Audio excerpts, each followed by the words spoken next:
Hi, it's me again, and I am here to talk about sex.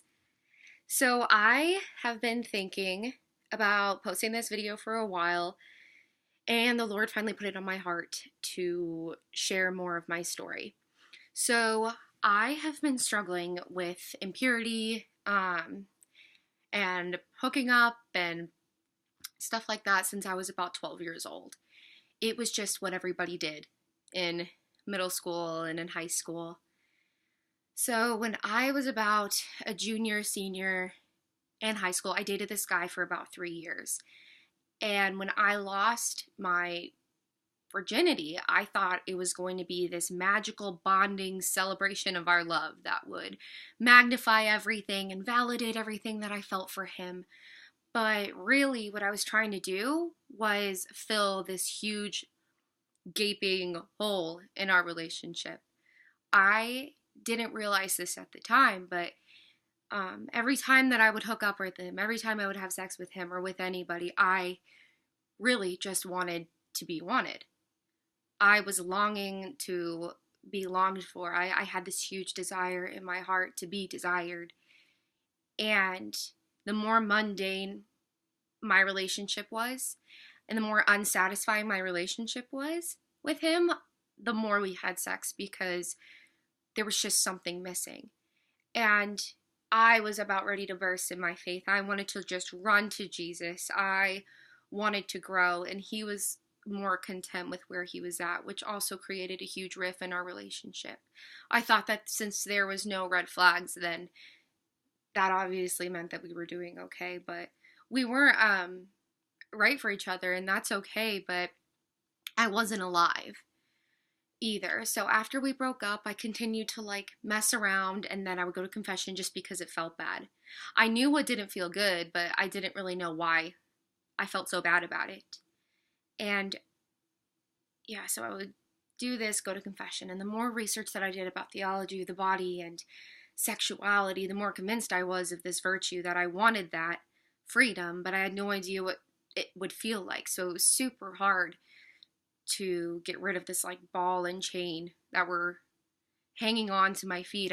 I wanted to want chastity, but I just couldn't get there for some reason. And what really changed my heart, especially this summer, was a call that God put on my heart to start praying for my future husband. I realized that God didn't want mundane. He didn't want this huge void in my heart. He wanted great. He wanted epic. Because he is an epic love too. Our whole life is devoted to an epic lover. So I started writing letters to my future husband, and the more that I wrote to him, the more real he became to me. I realized that there is this living, breathing human being out there that I already belong to, in a sense. When I say I do on my wedding day, it's to forever, and I feel like even now I have to live for him now. And that has helped me immensely in chastity. It's given me a purpose. It's giving me freedom.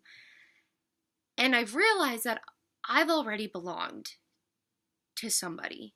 I've belonged this whole time, and I've been giving my body to people that my body didn't belong to, and I've been doing the same thing vice versa. And that's why it felt so dark, and that's why it felt like just nothing was working.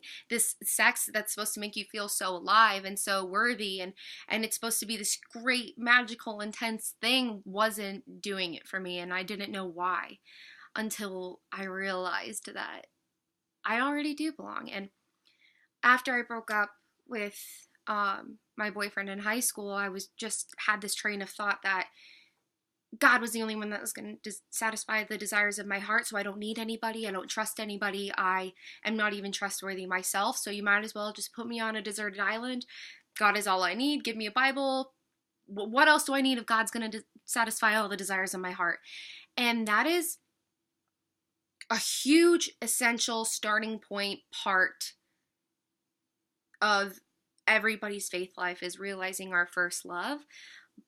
But it didn't take away the ache in my heart for human affection too, which I thought it was supposed to. So every time that I wanted marriage, every time that I wanted to meet my future spouse, I thought that wanting that and desiring that was bad, because that meant that something wasn't satisfying me. Something was, my desires were bad because God wasn't fulfilling them. And I think there's a difference between a void, which is usually caused by sin, and an ache for love, for authentic love that God has put in our hearts since the day that we were born.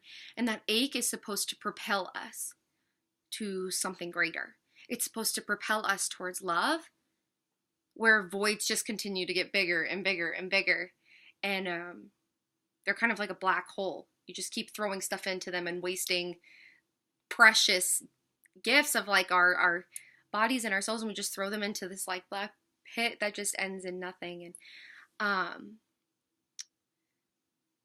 yeah, so once I came to that realization that, okay, maybe this desire isn't bad.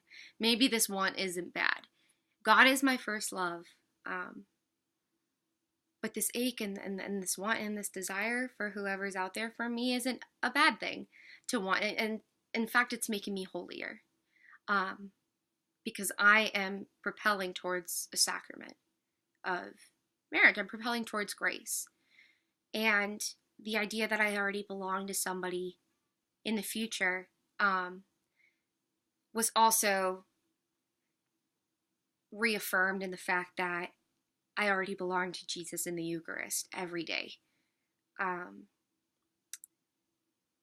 I get to give my whole self, my body, my soul, everything that I am to him in the Eucharist, and he gives everything that he is to me. We belong to each other already.